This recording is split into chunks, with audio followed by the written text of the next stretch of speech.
Ayan guys, dahil nga sa nagustuhan namin yung nauna naming binili na metal shelf rack. Ito po at bumili kami ng 2 pirasong muli. Ayan, aking i-assemblein po. Ayan. Ito po, bali 2 piraso siya. Lalagyan namin ng mga anik-anik sa baba. Plato, Mga kung ano-ano mga pong display. gamit ang ilalagay namin dito sa 2 metal shelf rack na ito. Maganda po kasi yung ano niya, hindi siya basta-basta nauuga at talagang okay na po sa ganung presyo. Kaya ito nga at meron kaming 2 pirasong muli na metal shelf rack at ito po ay aking aasembolin. Magpapatulong ako sa aking anak na si Lloyd Philip. Kaka-deliver lang po nito ngayon dito sa amin. Ayan. 5 layer din po itong aming binili na ito. Bali, pag-asahan kami dito ni Lloyd Philip ng pag-assemble. Ayan. Kaya ni Philip yan. Yes. Unang kayo, may premyo kung sino mauna. Ayan. Ayan. So, Lloyd, ikaw ang bahalang mag-assemble nito, ha? Ayan, ito po. Black din po para sa mga kulay. Siguro dito na lang ito isa, sa baba. Mama, dyan magbubo si Philip. Okay, ulit. Baba natin dyan. Tulungan muna kita, Lloyd, dyan. So, ito po yung isa pa.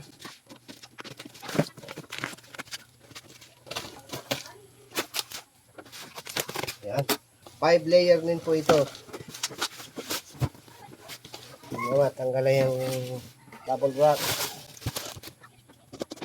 Ito po ay may kasama ng tools na panghihit.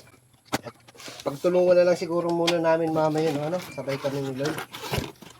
Oo, Para matagal mabilis. Lloyd, nandun yung Philip screw sa ano, para mas madali. Sa may computer. Matagal magbuo niya. Mahirap yung mag-isa-isa niya. Yung nakaraan nga niya. Ayan. Hanggang sa may isang table. Mali kasi yung Philip screw dito. May mangyatan sa kanya.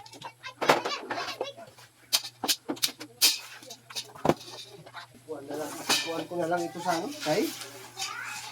Para mas madali.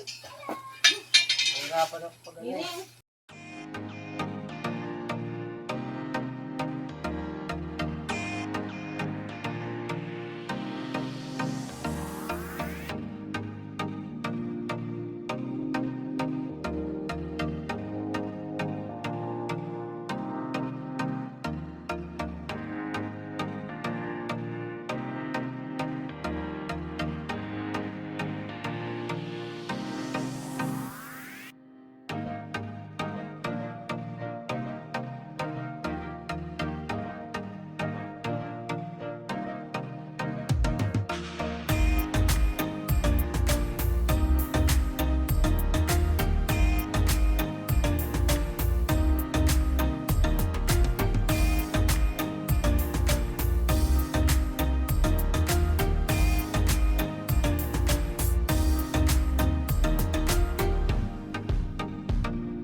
kami ng gabi sa pag-assemble.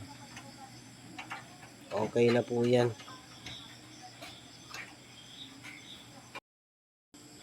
Ito na po yung 2 pirasong shelf rack na assemble namin.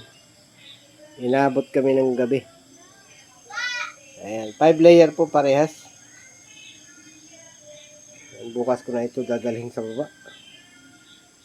Kasi nagabihan na kami. Bukas ko na rin siya i-final ng higpit masyado yung mga tornilyo niya. Ang mahalagay na tayo na namin yan. Kumbaga ipipinis na lang namin yung pa-finalize namin yung paghihigpit ng mga tornilyo. Ito na po yung aking inassemble na metal shelf rack. Pinaglalagyan na namin ng mga anik-anik dito sa amin sa bahay. Naka-install na siya and dito ko siya idinikit sa may dingding. Ayan. So matibay naman po siya. Hindi siya basta-basta nauuga. So 5 layer po ito. 3 piraso. May isa pa pong paparating para ilagay ko naman dito sa isa pang bakanting space na to. Ayan, para lang store ito aming kusina sa baba. So maganda po ang shelf rack. Matibay na po siya at saka talagang affordable. Ang aking ginawa po dito sa pinakang bracket na to, sa instruction po niya is nandito sa loob. Hindi ko nagustuhan yung style kaya dito ko po siya inilabas para mag-silbing design na rin. Ayan. Dito po dapat yan ilalagay sa ilalim. Yun ang nasa instruction. Pero ang ginawa ko po, dito ko inilagay sa ibabaw para magsilbing disenyo. Ayan na kung ano-anong anik-anik na po ang nakakarga dito sa aming metal shelf rack na nabili namin sa online store dito sa Pilipinas. Ayan. Matibay naman siya. Hindi ito basta-basta masisira. Unlike nung aming pinagawa dati na cabinet, nagawa lang sa marine plywood is na sisira din po siya kaagad. So ito bakal na to, hindi siya basta-basta masisira.